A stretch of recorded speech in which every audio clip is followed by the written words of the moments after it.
এইমসে পড়ার স্বপ্নটা তো পূরণ হয়েছিল, কিন্তু এইমস ভুবনেশ্বরে আমার প্রথম দিনটা ছিল একেবারে রোলার কোস্টার অফ ইমোশনস। অ্যাডমিশনের পর সোজা চলে গেলাম হস্টেল অ্যালটমেন্টের জন্য।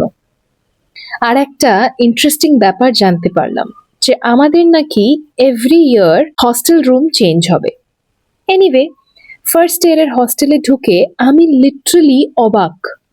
হস্টেল বললে বরং ভুল হবে, একটা সুন্দর 1 BHK room, balcony, washroom, kitchen সবকিছু মিলেই বেশ সুন্দর একটা স্পেস। দাঁড়াও, তোমাদেরকে দেখাই আমাদের ফার্স্ট ইয়ারের অ্যালটমেন্টটা কেমন ছিল। এই যে দেখছো, এইগুলোই ছিল আমাদের এক একটা 1 BHK রুমস। আর এই হস্টেলটা ছিল ফার্স্ট ইয়ার গার্লস হস্টেল। এখানে নার্সিং, MBBS, প্যারামেডিক্যাল স্টুডেন্ট সবারই একসাথে অ্যাকোমোডেশন ছিল। তারপর জানলাম আমার রুমে আমরা 3 জন থাকবো। আর আমার রুমমেটস ছিল দামিনী আর দেবাশ্রিতা। ওরা কিন্তু আমার লাইফে খুবই স্পেশাল, ফার্স্ট রুমমেট বলে কথা। দামিনী ছিল দিল্লি থেকে, আর দেবাশ্রিতা তো ছিল বাঙালি। কিন্তু আসল ফিলিংটা শুরু হলো একটু পরে। এই প্রথম আমি বাড়ি ছেড়ে কমপ্লিটলি নিউ একটা জায়গায় একেবারে নতুন দুজন মানুষের সাথে থাকতে চলেছি।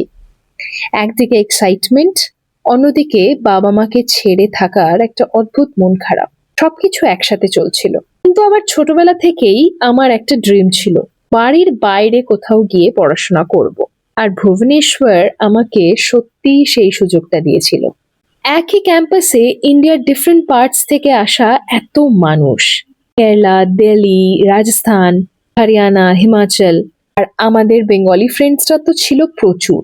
তখনই বুঝলাম এই 4 বছর শুধু একটা প্রফেশনাল ডিগ্রি হবে না, এটা হতে চলেছে একটা কমপ্লিটলি নিউ লাইফ এক্সপিরিয়েন্স। এই ছিল আমার কলেজ লাইফের বিগিনিং। আর এখান থেকেই শুরু হয়েছিল আমার সবচেয়ে সুন্দর কিছু ফ্রেন্ডশিপ, মেমরিজ, আর অনেকগুলো ফার্স্ট এক্সপিরিয়েন্সেস।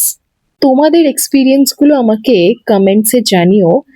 আর আমার সম্বন্ধে আরো জানতে আমাকে ফলো করে রেখো।